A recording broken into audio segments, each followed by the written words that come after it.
I kick things off with the Islamic greetings. Assalamu alaikum wa rahmatullahi wa barakatuhu.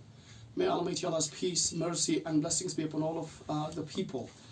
I begin by thanking Almighty Allah and sending bazillion of salutations upon Prophet Muhammad sallallahu alaihi wasallam. Today I'm standing in front of you.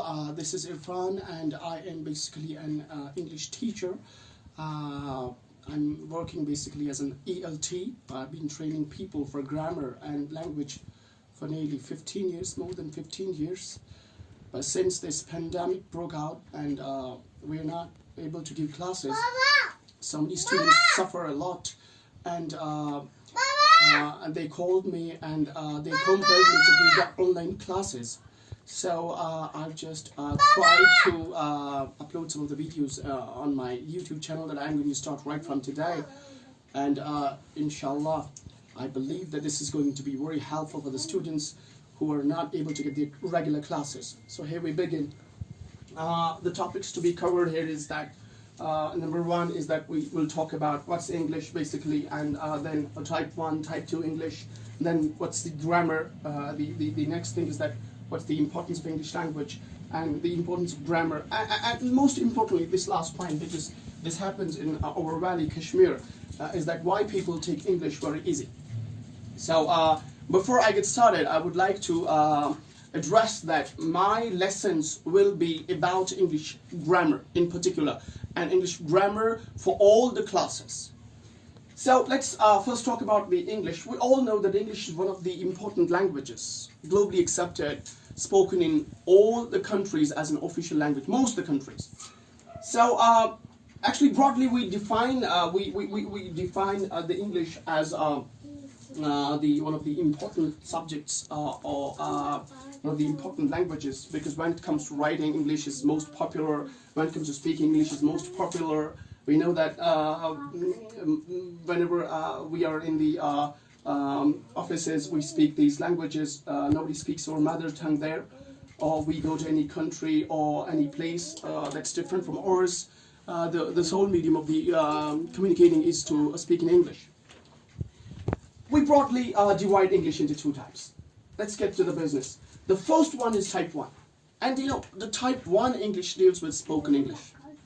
The English that we speak, right now you see me speaking English, this is actually the type 1. So what makes it different from type 2? That's the written one, we'll talk about that later. The thing is that spoken English is considered to be 100 times easier. Yeah, it's 100 times easier. 100 times easier. Do you know why? I'll tell you why. Because in spoken language, you are allowed to make as many mistakes as possible. This is one of the greatest concepts in the language. Because language, when we talk about language, any language, it basically means to pass the information. So same is the case with the English language. Language means to pass the information. If you are capable to make people understand what you're talking of, you don't need to put the grammar over there. You simply need to pass the information. For example, if there is someone, he asked me a question about how many family members are you. So he asked me a question, but I don't know how to respond in English. So I would say, me, 5 family members. The broken English. Since the message is conveyed, because he understands, he actually talks about the family members, the number is 5, so this is how we are done with the language. No need to put the grammar there. In fact, if you put the grammar over there, it's going to ruin everything. The best example I can give why we don't need grammar here and why we are allowed to make as many mistakes as possible is that when we are born to our parents, and when we start to learn our mother tongue, do we go to any institute for learning the grammar? No. Slowly we begin to learn it by looking at others, by hearing the other people, by our family, by the neighbors, by nears and dears. When they talk to us, when they communicate to us, we slowly begin to learn those phrases, those words, those sentences, and then we talk. And most important, one of the greatest scholars of English, his name is Mr. George Bernard Shaw. What he says in one of his essays, he's written an essay about the spoken English. He says that the more you make mistakes in language, the more you learn. The more you make mistakes in language, the more you learn. So that means you can learn the language very easily. All you got to do is you need a person whom you can talk to. You don't need to. I believe that you don't need any institution for that. If you made up your mind, I believe there is only two things we need in this business. That's you need to have a super zeal for this to learn the language. You can easily do it. And then the second thing is that you need a person whom you can talk to, because practicing is most important. Because when we talk about the practicing also, the practicing, it also is of two types. It means listening and the speaking. So first part there is listening. So you got to engage yourself in the listening to the people. And that's what the problem here is in Kashmir. Because when it was schooling, it was in Urdu. Then it was our higher secondary, it was in Urdu. Then it was our colleges, same was the case, and same is the case in the universities as well. So how can we expect to develop a fluency in English language until we hear the people, how they speak it? You know, I myself listen to the 10 speeches per day, every day, to strengthen my English. So that's how we learn. So you never listen the people, you never learn the language. So first part directly is not practicing by speaking, it's practicing by listening. So all those who love to speak, because I told you before that my lessons on this YouTube channel will be of two types. It will deal with the spoken English, and most importantly, it will deal with the grammar, because so many students suffer this time. May Almighty Allah help them reach their goals. Okay, so I think it's enough to talk about the speaking. So the basic point here is that you can start right from today, develop a habit of listening to the people. You can listen to the videos on YouTube. You can listen to the native speakers. There's so many, like Lucy is there, Emma is there, Rebecca is there. Many are there. You listen to them and slowly you begin to learn it. Then we have the type 2 English. It deals with written, and this one is 100 times difficult. You know why? Because grammar is something without which you can't write anything. It deals with writing. You put in the examinations, you score the marks, you score only because of your writing. And writing is not possible, my dear, excuse me. Writing is not possible until you have a strong grammar, strong grammar in you. So, when we talk about this, so we need to learn every single thing of the grammar. Then only we are able to write in our own words. Now let's talk about the importance of the language. Importance of the language. When we see the language is very important. If you see in our own valley, the valley of Kashmir, you see no matter what degrees you have, you are never able to carry them with you all the time. What you carry all the time is your tongue. If you are able to speak good, fluent, fast, confident, you're respected.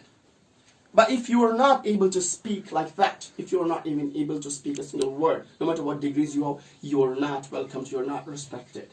So what it means, the number one importance is that it builds your reputation, it builds your prestige, your honor, and it proves that you are educated. Number two, you get jobs very easily, because I've seen plenty of advertisement on the newspapers. They talk about we need a teacher, we need something, but the candidate must have good hold in communication skills. And many other things. For example, you travel to any part of the country. The country I would love to travel again is that Saudi Arabia. If I don't know Arabic, I can communicate to them in the English. So there are many other uses for this English, but the most important that I love to learn it for is it makes you popular. Makes you popular. It makes you famous. Yeah, of course. And as I said already, the importance of grammar, because since we are talking about the brief introductions, and this is my first video, so I'm not going to provide the details. I'm not going to write too much on the board. Inshallah, my next videos will be having a full description, inshallah. So grammar is one of the important things without which you can't write, as I said already, and it's 100 times difficult. If you want to write something, you can't write until you have strong grammar. I'll just provide a simple example because this will help you out. The example is that, see, I have more respect for John than you. See how important is the grammar. How does this sentence look to you? It seems pretty good.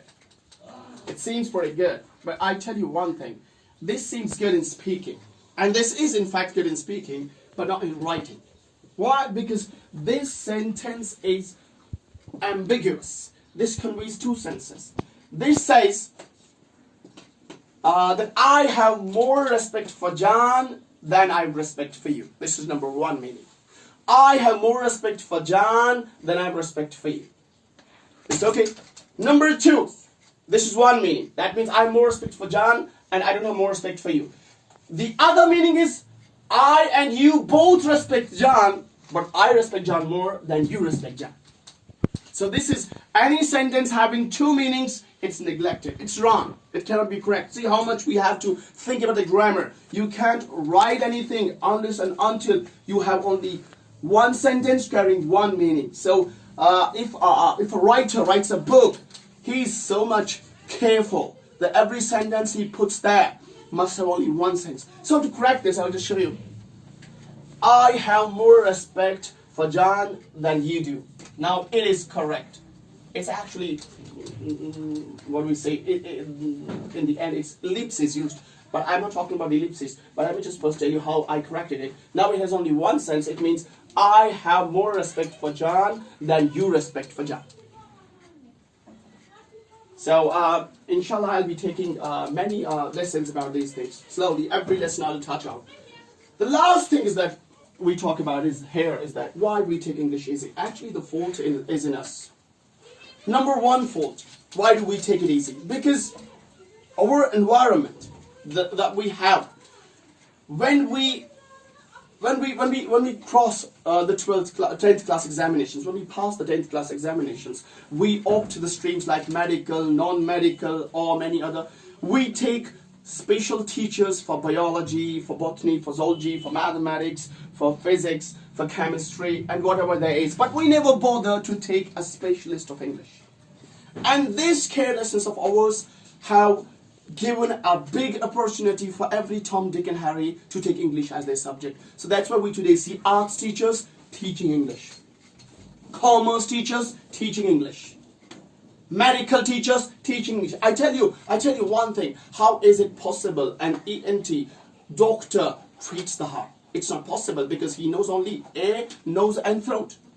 So how he can be a cardiologist? Similarly, if an ENT cannot be a cardiologist, a chemist cannot be an English teacher. An arts teacher cannot be an English teacher. A physics teacher cannot be an English teacher. You need to find an English specialist for this. I'm not talking about it's only me here. There's so many, but whenever you need to strengthen your English, you need to find a good English trainer or a specialist in this business. And number two is that we also don't care. We don't want to learn English language. We can only know to criticize the people if somebody tries to speak to them and they don't know how to respond back. So they begin to criticize because they know that they're not able to answer. So they better criticize and stop him up. Actually, this is our fault. As I said already, that spoken English deals with making mistakes. It only has one thing to do. That's to convey the message. Inshallah, we'll call it today this time. And we'll meet in the next video. So till then, hasta la vista. Take care. Assalamu alaikum wa rahmatullahi wa barakatuh.